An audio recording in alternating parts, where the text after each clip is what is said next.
Júlio César, imperador de Roma. Não sou rei, sou César.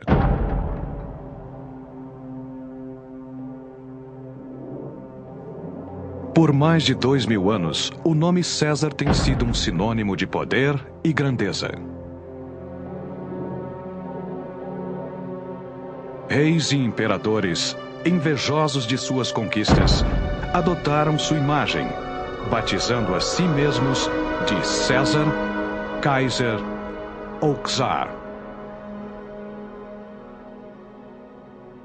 Mas para alguns romanos, ele era um insolente, um tirano cujas ambições destruiriam a República Romana e abririam as portas para o domínio dos imperadores.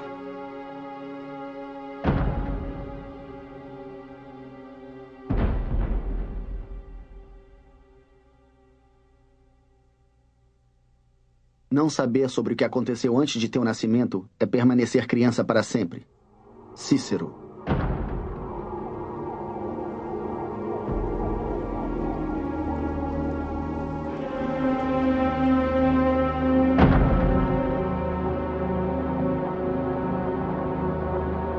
Durante o auge do verão romano do ano 100 a.C., uma jovem nobre chamada Aurélia deu à luz.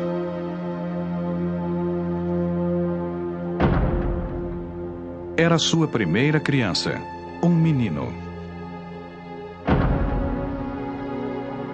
A família e os amigos trouxeram presentes e o garoto recebeu o nome de Caio, seguido pelo nome do clã, Júlio, e o nome da família, César.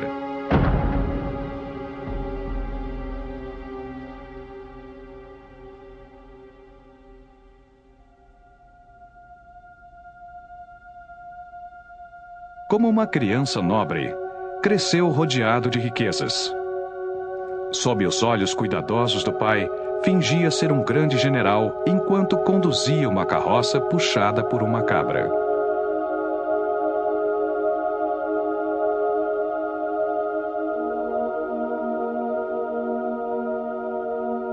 Roma era governada por estas famílias de aristocratas. E o jovem César foi criado para seguir os passos do pai. Aos 7 ou 8 anos de idade, Júlio César tinha uma vida difícil e uma mãe severa. Júlio César era punido fisicamente por todos seus erros. Ele foi moldado através dos castigos para se tornar um grande. César foi educado para que seu objetivo na vida se tornasse almejar as mais altas ambições políticas e honrar o nome da sua família.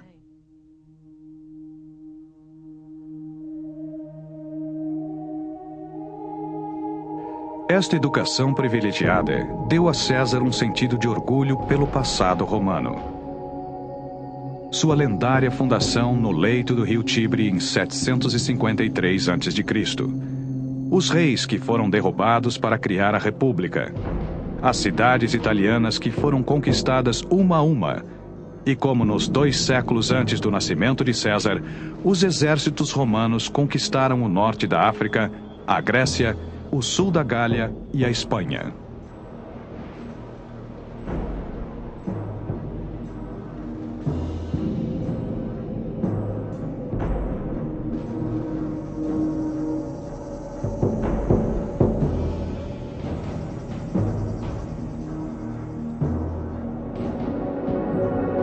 O treinamento físico era tão importante quanto a educação.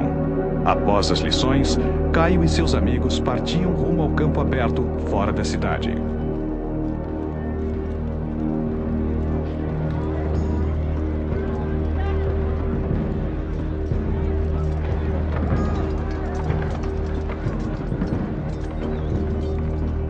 Lá, ele desenvolveu as habilidades que um dia utilizaria nas batalhas.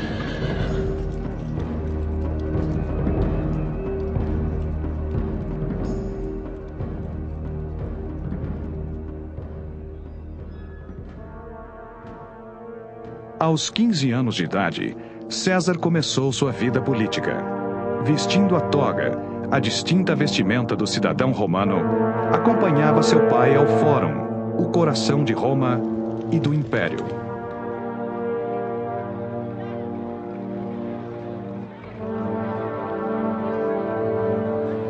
Como república, Roma tinha conquistado o Mediterrâneo. A riqueza era farta, mas sua própria expansão causava instabilidade política.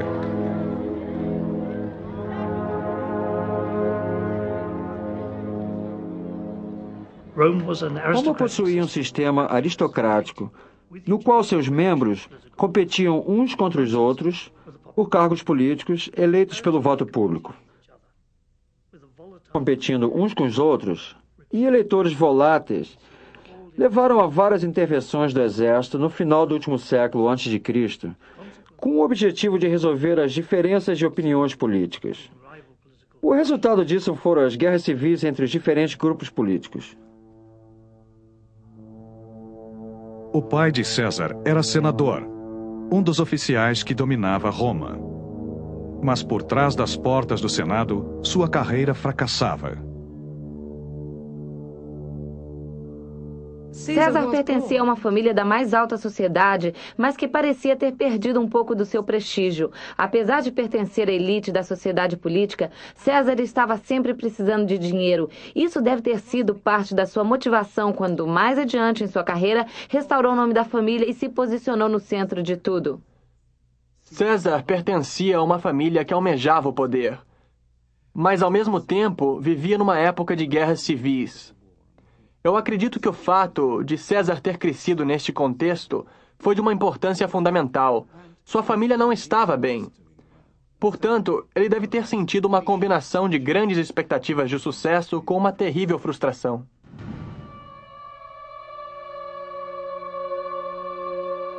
César tinha 15 anos de idade quando seu pai morreu.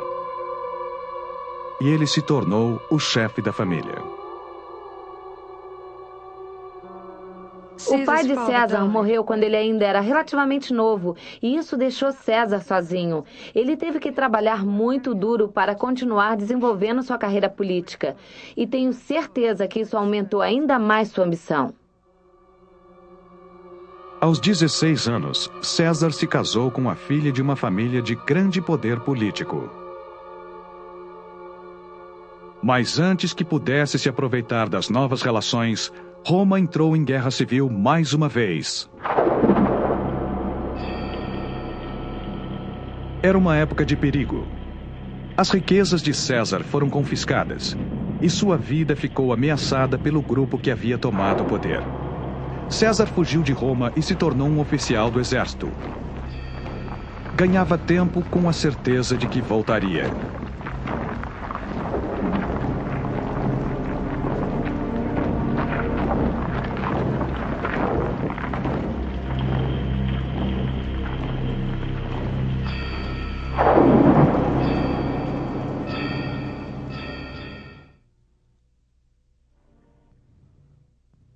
Eu prefiro ser o primeiro homem de uma vila de bárbaros do que o segundo em Roma.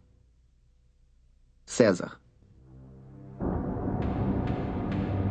César passou 4 anos lutando na campanha da Ásia Menor, recebendo condecorações por sua bravura. A situação política em Roma tinha mudado, e o jovem que partiu para a guerra voltou como um homem pronto para uma campanha nova e bem diferente.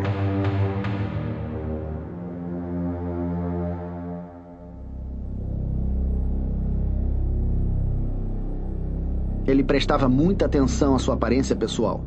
Sempre fazia barba, era sensível à sua prematura perda de cabelo e, apesar de sofrer de epilepsia, sua capacidade física era fenomenal. Plutarco. Forte e com os olhos escuros e vivos, ele não somente cortava cuidadosamente o cabelo, como removia o cabelo do corpo com o uso de pinças. Suetônio. A arte de falar em público era vital para um jovem que pretendia ser político. Portanto, César viajou rumo ao leste, até a ilha de Rhodes, para estudar com um grande orador grego. Durante a viagem, ele foi capturado por piratas e mantido como refém em uma ilha. Quando os piratas exigiram um resgate de 20 talentos, César começou a rir. "Vocês não sabem quem eu sou?" ele disse, e ofereceu pagar 50. Plutarco. Enquanto seus amigos se apressavam para conseguir o dinheiro do resgate, César se instalou com seus sequestradores. Quando ele queria dormir, ele mandava que eles se calassem. Ele também leu suas poesias para eles, e se eles não admirassem seu trabalho, ele os chamava de selvagens ignorantes. E entre gargalhadas, ameaçava enforcar a todos. Plutarco. Os piratas ignoraram suas ameaças. E assim que o resgate foi pago, o libertaram. Mas César tinha outros planos. Perseguiu e capturou os piratas e ordenou que fossem crucificados.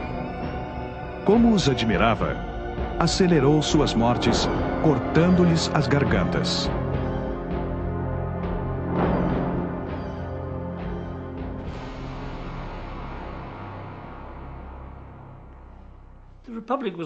A República era um sistema complexo que criou um equilíbrio de poder entre o exército e a aristocracia. Mas também era um sistema incrivelmente inteligente que criava um equilíbrio de poder entre os próprios aristocratas de duas maneiras. Toda posse de poder era curta e toda posse de poder era dividida. Desta forma, nenhum aristocrata poderia conquistar muito poder.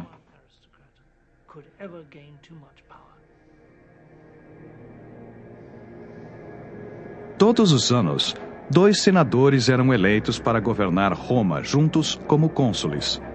O conselho era o maior posto da República e era aberto somente àqueles com mais de 42 anos de idade. César sabia que tinha uma longa espera pela frente. Aos 30 anos, deu mais um passo em sua carreira política, conquistando um posto administrativo em uma das províncias ibéricas de Roma. Foi lá que César viu uma estátua de Alexandre o Grande. Ficou impressionado que, com somente 31 anos de idade, Alexandre tinha conquistado grande parte do mundo. E César ainda lidava com causas e petições. César se sentiu tão frustrado que chorou. Um ano depois, retornou a Roma. Seu posto na Ibéria garantiu-lhe automaticamente sua entrada no Senado.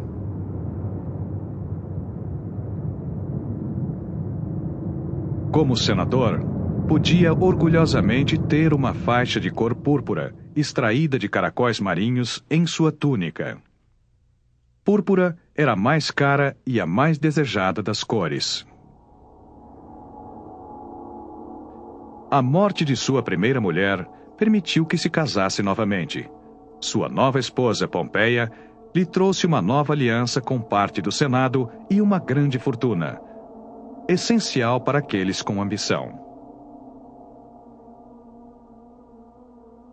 Mas César não era aceito pela elite. Com uma estratégia corajosa, voltou-se e se promoveu entre a pobreza urbana de Roma. A vida dos pobres era terrível, suja e curta. As ruas eram superhabitadas. Roma tinha crescido muito rápido e as casas tinham sido construídas umas em cima das outras e as pessoas viviam em pequenos recintos. Não havia como curar as doenças. Algumas casas tinham ligação com esgoto, mas muitas não. E as pessoas simplesmente jogavam suas fezes pela janela. Então as ruas eram sujas e cheias de pestes e doenças, e o cheiro devia ser insuportável. Os aristocratas romanos passavam pelas ruas cobrindo seus narizes com rosas. Como forasteiro, Júlio César fez o que qualquer bom político faria. Criou outra base para seu poder. Ele ignorou a aristocracia e foi às regiões pobres, disposto a fazer o que poucos aristocratas fariam, andar pelas ruas, cumprimentando a população. Ele provou que estava pronto para servir e agradar a todos, até os mais pobres. Ele não se importava com sofrimento temporário. Cássio. Com seus esforços, colheu uma recompensa: a responsabilidade pela diversão de Roma. César gastou uma grande quantidade de dinheiro emprestado para realizar os jogos mais extravagantes jamais vistos. As arenas foram enchidas com água para a reconstrução de batalhas navais. Uma grande quantidade de animais selvagens foi importada do norte da África. 320 gladiadores vestidos de prata lutaram até a morte para a diversão do público. César foi o que podemos chamar de um político popular. Ele não tinha muito apoio no Senado, então se voltou para o povo. Roma estava, de certa forma, repleta de pessoas dispostas a aceitar subornos e seguir o político que lhes prometesse e que lhes oferecesse os melhores negócios. Ele gastava grandes quantias e acreditava que estava comprando uma fama temporária a um alto custo. Plutarco. As dívidas cresciam rapidamente. Se seus empreendimentos políticos falhassem, poderia ser condenado ao exílio ou até mesmo à morte. Mas ignorou os riscos e prosseguiu com seus planos extravagantes. Dizem que César pagou preços tão altos por bons escravos que se sentiu envergonhado e proibiu que os pagamentos fossem registrados em suas contas. Suetônio. Dias e noites passavam enquanto acordos eram feitos na privacidade do lar de César. Os cidadãos comuns gostavam dele pela forma amigável com que lidava com as pessoas. E também por suas festas e seu entretenimento e pelo esplendor de seu estilo de vida. Tudo isso fez com que se tornasse cada vez mais importante. Plutarco.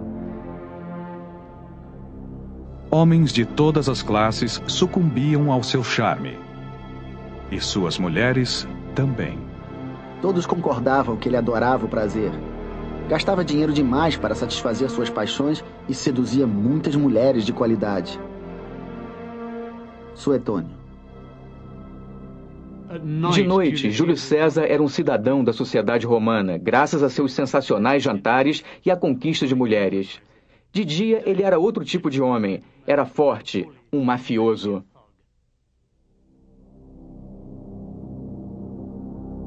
César montou uma complexa rede de apoio. Aos 36 anos, testou sua popularidade com o público, candidatando-se ao cargo de sacerdote supremo de Roma. César apostou na sua eleição. Ao sair de casa no dia da contagem dos votos, disse a sua mãe que até o anoitecer seria ou um sacerdote ou um mendigo. Para que alguém como César crescesse politicamente, foram necessários grandes empréstimos de dinheiro. Através das doações que receberia com este novo cargo, ele poderia pagar suas dívidas. Portanto, se não fosse eleito, realmente teria muitos problemas. Mas César venceu. Como sacerdote supremo, ganhou ainda mais prestígio, fundos e uma residência oficial cercada de muros altos ao lado do fórum. César ainda desejava se tornar cônsul e iniciou uma aliança política com os 2 romanos que podiam ajudá-lo. Um deles era Crasso, um aristocrata de vastas riquezas. O outro era Pompeu, o maior general romano que tinha acabado de conquistar a Síria, a Palestina e parte do Oriente. Os 3 formaram um triunvirato. Para garantir sua aliança, César providenciou o casamento de sua filha mais nova com Pompeu.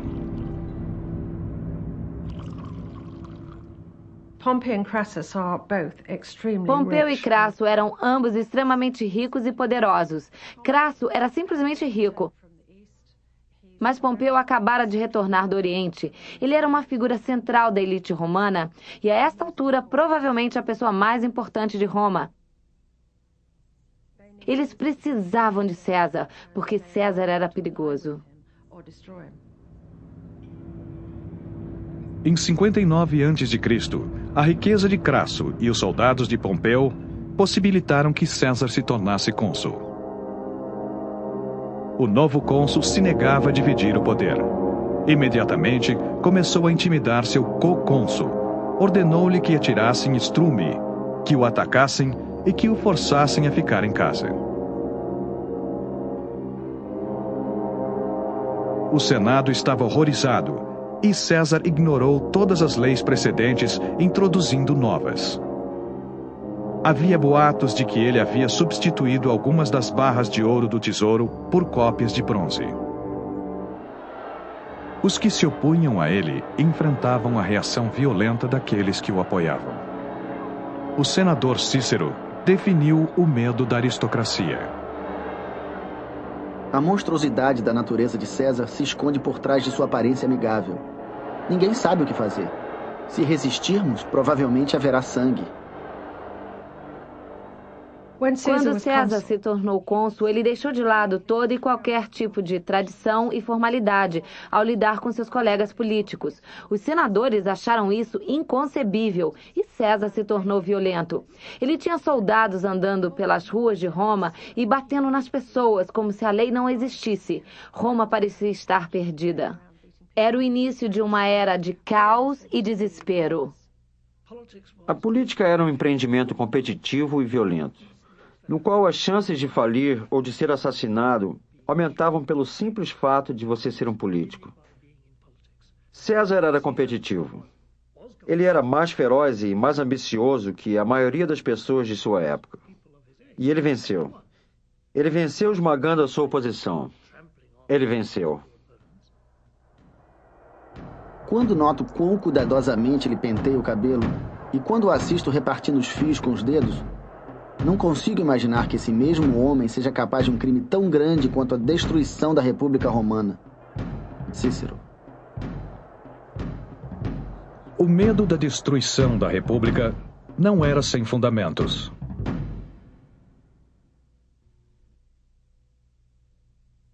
César levou o Império Romano além dos limites do mundo habitado. Plutarco.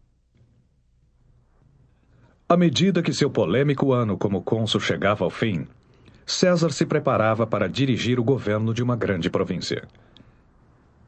Seus inimigos no Senado tentaram fazer com que se tornasse supervisor das florestas italianas. Mas César tinha o apoio suficiente para recusar estes insultos. Ele foi eleito governador da Narbonésia e da Gália Cisalpina. Depois, também assumiu o governo da Gália Transalpina. Como comandante das legiões de suas províncias, ele estabeleceu uma enorme e poderosa base. Ele tinha muito pouco dinheiro e estava disposto a fazer o que fosse necessário para obter um exército que apoiasse sua carreira política e que o ajudasse a obter um triunfo para aumentar ainda mais a sua fama. Era tudo em função de construir a imagem de César. Ficou bem claro que tudo que César queria era uma guerra. César não esperou muito. Na primavera de 58 a.C., interceptou